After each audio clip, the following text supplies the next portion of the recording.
The careless and indifferent, who did not join with those who had prized victory and salvation enough to perseveringly plead and agonize for it, did not obtain it.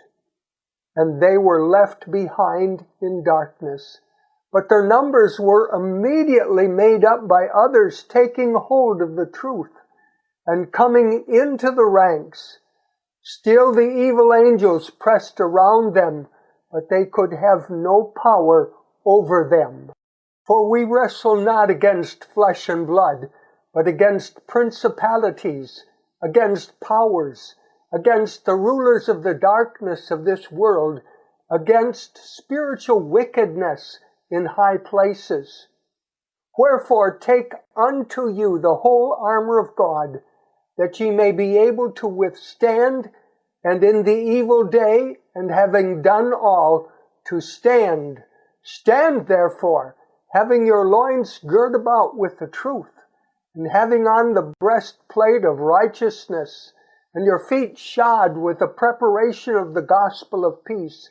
Above all, taking the shield of faith, wherewith ye shall be able to quench all the fiery darts of the wicked, and take the helmet of salvation, and the sword of the Spirit, which is the word of God, praying always with all prayer and supplication in the Spirit, and watching thereunto with all perseverance and supplication for all saints.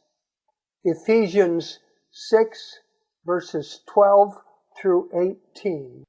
I heard those clothed with the armor speak forth the truth in great power.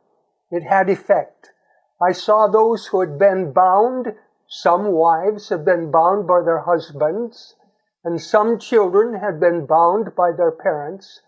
The honest who had been held or prevented from hearing the truth now eagerly laid hold of it. All fear of their relatives was gone. The truth alone was exalted to them. It was dearer and more precious than life. They had been hungering and thirsting for truth. I asked what had made this great change. An angel answered, "It is the latter rain, the refreshing from the presence of the Lord, the loud cry of the third angel." Great power was with these chosen ones. Said the angel, "Look ye." My attention was turned to the wicked or unbelievers. They were all astir. The zeal and power with the people of God had aroused and enraged them. Confusion was on every side. I saw measures taken against this company who had the power and light of God.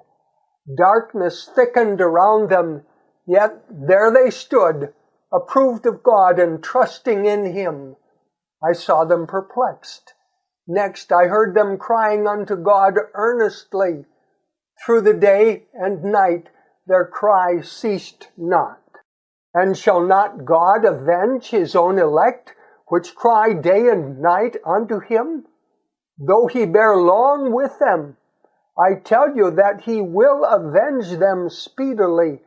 Nevertheless, when the Son of Man cometh, shall He find faith on the earth? Luke 18, 7 and 8. I heard these words, "Thy will, O God, be done. If it can glorify Thy name, make a way of escape for Thy people. Deliver us from the heathen round about us. They have appointed us unto death, but Thine arm can bring salvation." These are all the words that I can bring to mind. All seem to have a deep sense of their unworthiness and manifested entire submission to the will of God. Yet, like Jacob, every one, without an exception, was earnestly pleading and wrestling for deliverance. Soon after they had commenced their earnest cry, the angels in sympathy would have gone to their deliverance, but a tall, commanding angel suffered them not. Said he, "The will of God is not yet fulfilled.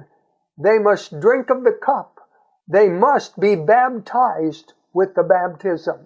Soon I heard the voice of God which shook the heavens and the earth. The Lord also shall roar out of Zion and utter his voice from Jerusalem, and the heavens and the earth shall shake. But the Lord will be the hope of his people and the strength of the children of Israel. Joel 3:16. There was a mighty earthquake. Buildings were shaken down and fell on every side. I then heard a triumphant shout of victory, loud, musical, and clear. I looked upon this company who, a short time before, were in such distress and bondage. Their captivity was turned. A glorious light shone upon them. How beautiful they then looked! All weariness and marks of care were gone. Health and beauty were seen in every countenance. Their enemies, the heathen around them, fell like dead men. They could not endure the light that shone upon the delivered holy ones.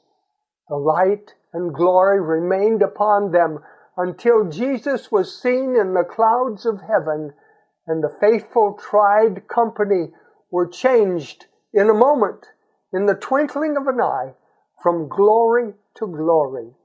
The graves were opened, and the saints came forth, clothed with immortality, crying, "Victory over death and the grave!" And together with the living saints, they were caught up to meet the Lord in the air, while rich musical shouts of glory and victory proceeded from every immortal tongue.